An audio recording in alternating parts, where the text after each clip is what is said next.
All right, here we go, guys. This is our second online lecture. We're starting off where we left off last time with the Texas War for Independence. We're moving on to the Mexican-American War.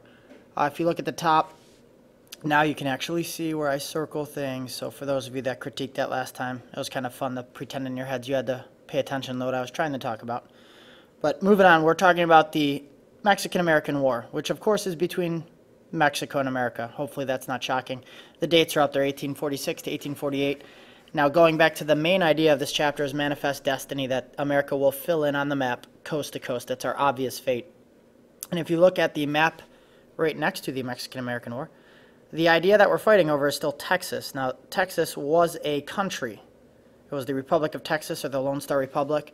And the big argument now between Mexico and America is where is the border of Texas. So Texas is going to join the United States. We talked about that. When it does join, the big argument, where will the border be? Now, like it says at the top in letter A, the United States claims it is this river right here, the Rio Grande River. If you notice, that's today where it is.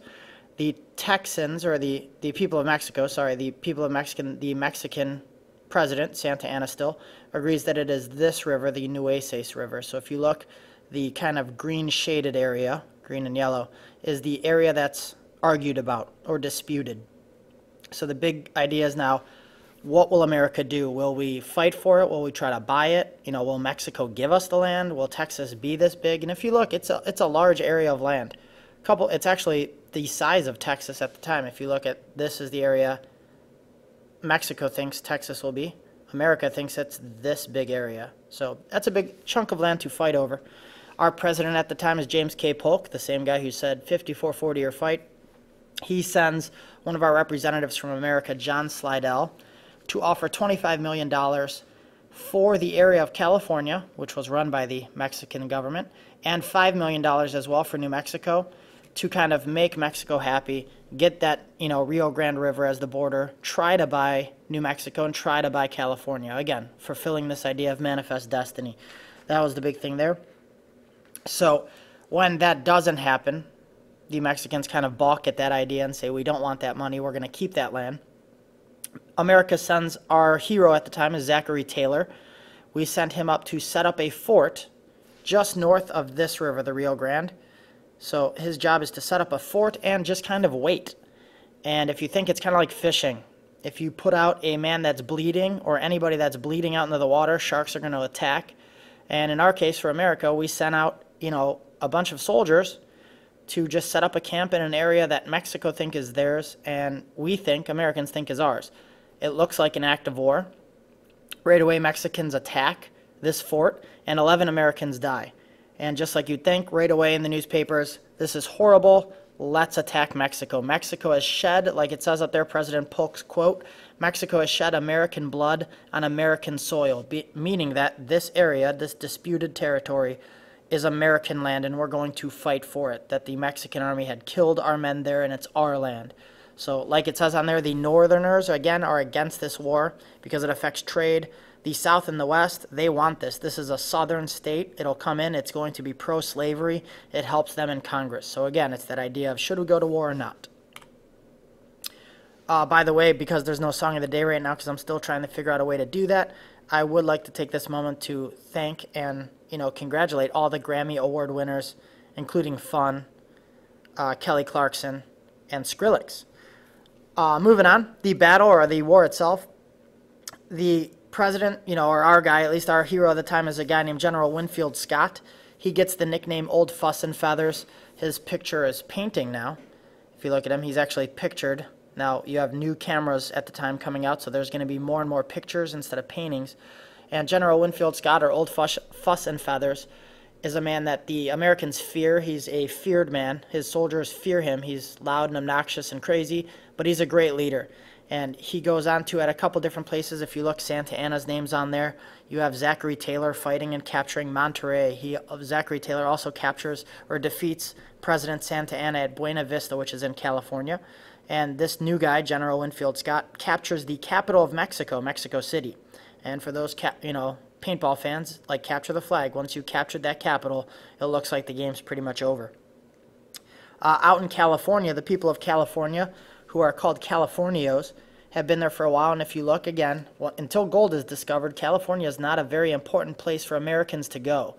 Once gold is discovered in Sutter's Mill in 1848, the big gold rush happens in 49. Americans want to go to California because of gold instead of going to Oregon, facing the hardships that way. If you could go somewhere and just find gold in the land somewhere, hey, that's the place to go. We're all lazy. If I could go somewhere and just dig up some gold in the ground or find it in water, I'm going to be the first one on a wagon to get out there. So once gold's found in Sutter's Mill, Americans start moving out to California at a rapid rate. You have a man from America named John C. Fremont. He's captain of the U.S. Army. He's out there urging the Californians or the Californios to revolt. And again, just like in Texas, if the people of California group together and fight against the Mexican government and try to break away, form their own government, they'll be just like Texas. Texas did the same thing. So in the summer of 1846, the Bear Flag Republic is declared, where California, and that's right, all you fans of Hollister, there is the flag inside Hollister. We're just missing some techno music and bad clothing, but there you go. The Bear Flag Republic is declared, so California believes itself to be independent.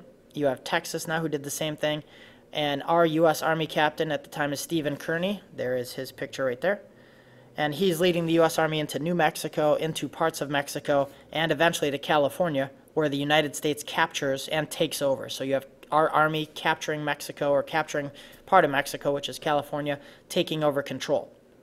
When this is all said and done, when the war ends, the treaty is called the Treaty of Guadalupe Hidalgo. It takes place on that date, February 2nd, 1848. The terms are that Mexico cedes or gives all of California and New Mexico to the United States. We gain those territories, which we tried to buy for $30 million. Mexico recognizes Texas as part of the United States finally, and the Rio Grande border, or the Rio Grande River, is the border. And in return, the United States pays $15 million for the land and $750,000 to settle claims against Mexico. So we actually save money during the war, and that helps us out. We gain all this new territory, again, fulfilling the idea of manifest destiny. After the war, the last little purchase we make to complete manifest destiny is the Gadsden Purchase in 1853. We buy this tiny little area, and if you look on the map, it's right down there. And again over here. And that is to complete the idea of a transcontinental railroad. We're a railroad that connects Atlantic to Pacific Ocean. So now instead of wagon trains with oxen and horses leading it, now we have steam engines taking people around the United States. If you look at the map now, it's all filled in. This map over here, the expanding westwards one, all that map is now filled in for Americans. Americans live everywhere or have rights to everyone. The Native Americans are slowly being pushed to the west from here in this area of the Mississippi. The Native Americans are just being forced out of their land through treaty or fighting. But again, that's the Americans' idea, that we will fill in that map eventually and put Americans all over the map from Atlantic to Pacific. Again, on the bottom, the big stat of the bottom is just to look at how America changes militarily during this time. You have in 1846, the United States is over 20 million people. Mexico only has 7.25 million. Now, when the army starts, the Mexican army is 44,000 men or above. The American army is only 8,600 men, greatly outnumbered, 6 to 1 almost. And you have, when the time the war is over, which is just a 2-year war, not even, the Americans outnumber the Mexican army. If you take a second and just think about that, with this idea of manifest destiny, the Americans wanted to go help out. They saw this as a great adventure. If I'm from Ohio, I can move out to California or move out, to the west and help fight and help gain America, all this new land. Great opportunities would come out of that. And maybe when you were done, you moved out to California, or you moved to Oregon, you moved out west to where you just got done fighting.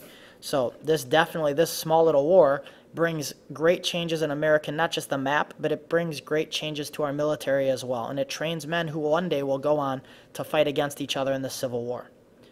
Hopefully you enjoyed that nice little 10 minutes of your life. Again, congratulations, Grammy winners. And hopefully you guys took some notes today. See you tomorrow.